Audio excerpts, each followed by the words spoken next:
Hablaremos del tabaco en Inglaterra. Así que diremos que los primeros europeos que vieron fumar no fueron los ingleses, fueron los españoles. Pero eludiremos ese primer encuentro y hablaremos de lo que sucedió con los ingleses. Hay una leyenda casi escolar, ¿no?, que aquí hemos repetido puntualmente, que cuenta que Sir Walter Raleigh llevó el tabaco a Inglaterra y que incluso cuando un sirviente lo vio fumar, le tiró un balde encima porque pensó que se quemaba. Eso es falso, es una comodidad escolar. Primero, el que llevó el tabaco a Inglaterra fue el pirata y negrero Hawkins, señor muy simpático. Él observó que los indios de la Florida fumaban y él mismo y sus hombres adoptaron la costumbre allá por el año 1562. Algunos años más tarde fue Francis Drake el que conoció el tabaco y lo cargó para Inglaterra. Cuentan que cuando ancló frente a la costa del Pacífico, cerca de San Francisco, salieron a recibirlo indios que fumaban. Y el hábito de fumar se extendió rápidamente por Inglaterra y los ingleses adoptaron la pipa como utensilio único para esa práctica. Y que eligieran ese modo de fumar en lugar del armazón de un cigarro, que es lo que hacían los españoles, ¿no?, tuvo que ver con la imitación de la costumbre de los indios con los que se encontraron. Los que vieron los españoles armaban cigarros con hoja del mismo tabaco. Los que encontraron los ingleses usaban pipa. Por cierto, las primeras pipas que usaban los ingleses eran muy chiquitas, de barro cocido. Solían pertenecer a los fumaderos que habían empezado a aparecer en todo el país para atender a los aficionados. Como los marinos ingleses habían adquirido la costumbre de consumir tabaco de una fuente étnica distinta a la de los españoles, practicaban también distintos rituales. Los ingleses incluso desarrollaron sus propias justificaciones para consumir tabaco, distintas de las de los españoles. Algunas de las razones aducidas eran médicas. En especial, atención los médicos, atención doctor Rolón, la presunta capacidad de la planta del tabaco para provocar la expectoración, lo que consideraban muy saludable cuando se vivía en climas húmedos como el clima inglés. O sea que la primera razón invocada para fumar fue que hacía bien al pecho. Y yo creo que es así. ¿Le parece? Debe ser así. Yo creo que no. Los indios, que como todos saben, eran mucho más sabios que los médicos actuales, fumaban porque les hacía bien. Porque yo estoy a favor de todo lo que sea natural, ayuno de toda ciencia que viene a perturbar la sabiduría natural que los indígenas tenían. Bueno, fumar no es algo natural. Bueno, pero si ellos decían que les hacía bien, es porque les hacía bien. ¿Estaría comprobado, Rolón? Claro. Usted va a creer más en el doctor Salk o el doctor Pasteur que en los chamanes. Sí, voy a creer más en el doctor Pasteur. Bueno, el caso es que ese era el principal argumento, ¿no? Otros argumentos favorables era la supuesta capacidad embriagadora, una cualidad que en la Inglaterra isabelina despertaba mucho interés. Se le llamaba a fumar beber en seco. Tiene su gracia, ¿eh? Momento, dice, voy a beber en seco. Y se prendía una pipa el tipo. Bueno, porque parecía que emborrachaban. O a ellos les parecía que se emborrachaban. Que a uno le parezca que está borracho es ya estar borracho. Sí, señor. En eso consiste en estar borracho, en convencerse de la borrachez. Aunque me doy cuenta que no. Que muchas veces el borracho niega en forma pertinaz que lo está. ¿Cómo funciona con los locos, doctor? Usted, a mí me han dicho que para saber si una persona está loca, uno le pregunta, y si lo niega es porque está loco. Me lo han dicho personas que interrogaban durante la Inquisición, que tenían exactamente el mismo método. Le preguntaban si era bruja y si lo negaba, esa era una demostración de culpabilidad. Claro, si lo admitían también. Sí. Desde luego, ¿no? Cualquiera de las dos. Claro. Bien. La afición al tabaco pasó en poco tiempo de ser una curiosidad a convertirse en una verdadera locura. Y esa locura sí puede atribuírsele a Raleigh. Más que llevar el tabaco a Inglaterra, él inventó una especie de protocolo, una especie de moda para consumirlo en la corte real. Él era un dandy que muchos imitaban, ¿no? La propia reina, ya vieja, casi sin pelo, y con una dentadura detestable, como hemos contado varias veces, fumaba en pipa, lo cual la hacía más deseable, me imagino. Sin embargo, aquí hemos contado que la reina detestaba el tabaco. ¿Cuál es la verdad? No lo sabemos. La verdad es que no lo sabemos. No es que no se sepa, es que no lo sabemos nosotros. No sabemos si es verdad que fumaba en pipa o si es verdad que detestaba el tabaco. O si ambas cosas eran verdaderas. Mucha gente que fuma en pipa detesta el tabaco, pero detesta la vida y entonces fuma. De todos modos, Raleigh fue novio de Isabel. Fue seminovio, vicenovio, podríamos decir. Y siempre contamos la historia del capote. Isabel va a cruzar un charco y Walter Raleigh tira su capote y establece una especie de puente de Casimir sobre el cual Isabel se deslizó cómodamente. Y le habrá dicho: pisa morena, pisa con garbo, como aquel paso doble, ¿no? Pero ahora que estamos revisionistas esta noche, por ahí eso también es falso. Y en realidad, le aviso, ten cuidado. Salta. Bueno, los rituales de los que hablábamos, ¿no? Por ejemplo, los fumadores acudían al teatro cargados de pipas, al teatro o cualquier lugar, ¿no? Cualquier bailongo, cargados de pipas, con una parafernalia tremenda para desplegar así su costumbre, y eran tantos los accesorios que requerían aquellos señores: cajas, pipas, cuchillos, tenazas, pisones, yesqueros, etcétera, que a veces necesitaban que un criado les llevara todos los aparatos.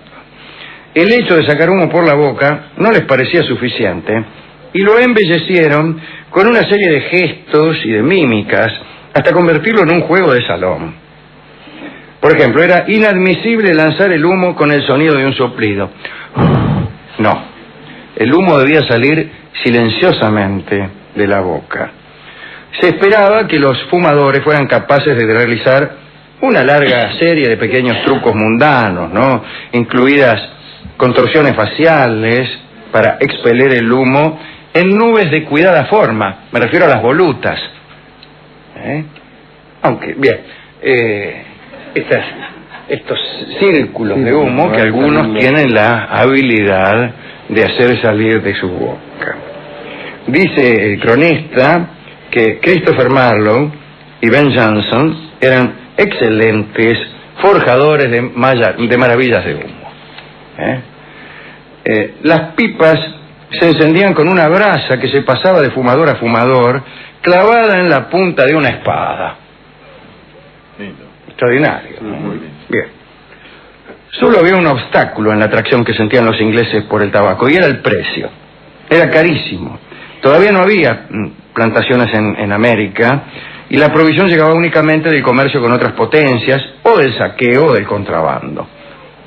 Se fumaba en pipas llamadas de elfo o de hada, a causa del tamaño diminuto, y casi todos los hombres influyentes tenían algún contrabandista amigo que les traía tabaco. Había falsificaciones. La mayor parte del tabaco era una mezcla tramposa que, según Ben Jonson, apestaba a vino avinagrado y a ropa interior sucia. A ver, préndalo usted. Llegó el nuevo cigarrillo Johnson, con aroma a vino avinagrado y ropa interior sucia.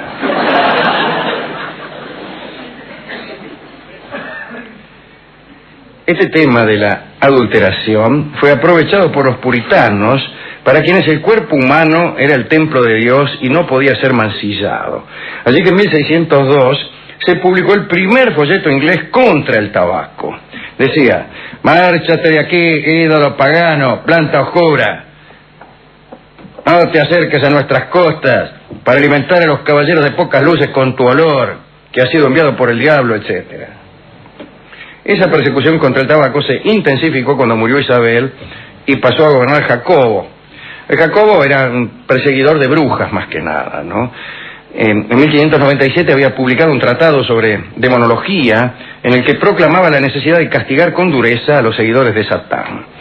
Acostumbraba a presenciar las torturas que se hacían a los que se reputaba brujos, tomaba nota de las confesiones, etc. Jacobo aborrecía el tabaco porque establecía entre su consumo y las prácticas de brujería, anda a saber qué paralelismo. En verdad es que las brujas usaban unas mezclas de beladonna y belenio, unas plantas de la misma familia que el tabaco. De hecho, durante un breve tiempo el tabaco recibió el nombre de belenio del Perú. Ahora bien, en cuantito fue coronado rey de Inglaterra, Jacobo emitió un documento en el que los fumadores estaban a la misma altura que los salvajes que adoraban al diablo.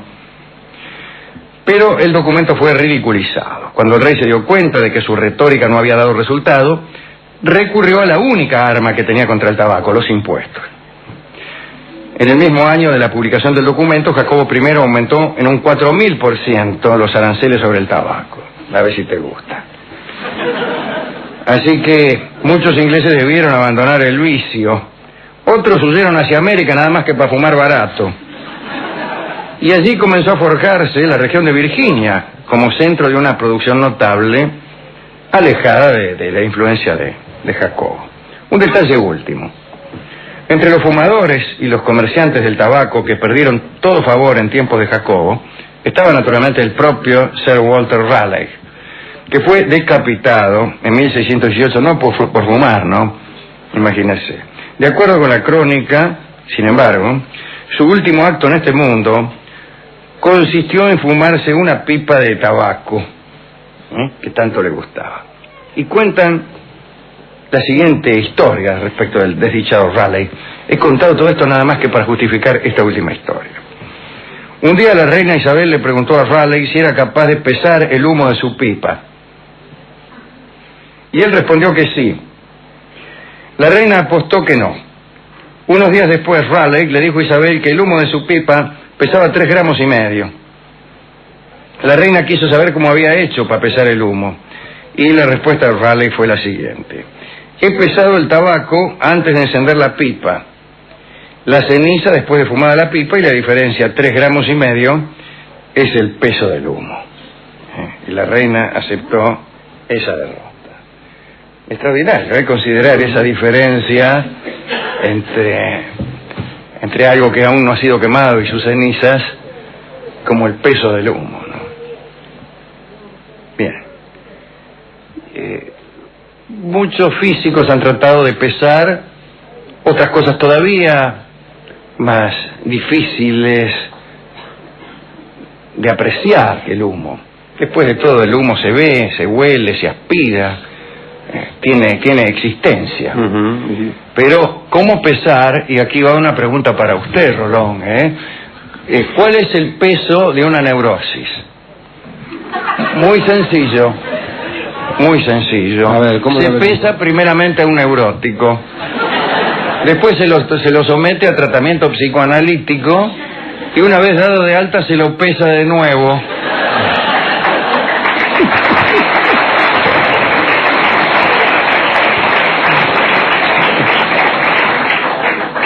La diferencia es el peso de la neurosis. Ajá. Bueno, tiene lógica el pensamiento. Lo que pasa es que en el medio, por ahí pasan 6 años de terapia, en el cual el tipo cómico engorda. Ah, bueno, usted ya siempre eludiendo responsabilidades. Se comió. Claro, seguro, no era la neurosis, era algo que comió. Vamos, Rolón, no disimule. Tenía una neurosis de 1,5 kilos el tipo. Andaba arrastrando una neurosis de medio kilo. Mira, pobre hombre. Mirá. Ahí sale el paciente. Bien, ¿a quién quiere dedicar esto? Además, desde luego, personaje tan admirado que fue Sir Walter Raleigh. Bueno, ya que hablamos de neurosis y psicología, se lo quiero dedicar al amigo del querido Sigmund Freud, que acostumbraba a fumar mucho. Que fumaba mucho en pipa, sí. Un gran fumador. ¿Y por qué creen que él fue tan genial? Por fumar en pipa. Fumaba en pipa. Esto también es científico. Sí. Que todas las personas que fuman en pipa son inteligentes. Ahí como tiene, Sherlock Holmes. Ahí tiene Churchill, ahí tiene... Churchill no era muy genial, pero... Por eso. Bueno, pero como le digo, Sherlock Holmes fumaba en pipa, un hombre muy astuto parece ser. Claro, pero era un personaje de novela. Sí, no debería contarse. En realidad no conviene fumar en pipa. No conviene. No. Bueno, yo fumo en pipa. Usted fuma en pipa cuando atiende a los pacientes para dárselas de Sigmund Freud. De nada, para cobrarle mal a los tipos. Porque en el consultorio fumo en pipa. Claro, dice, ay, cobra caro, pero fuma en pipa. Es como el caso que decía usted del Tortoni, ¿no? Es más caro y porque Freud fumaba en pipa. Claro. Tiene 50 guitas más de cobra. Acá escupía a los toscanos, dice Oscar Wilde. De que se embromaba. ¿En esta salivadera? Sí. ¿Sí? A veces no acertaba él. Sí.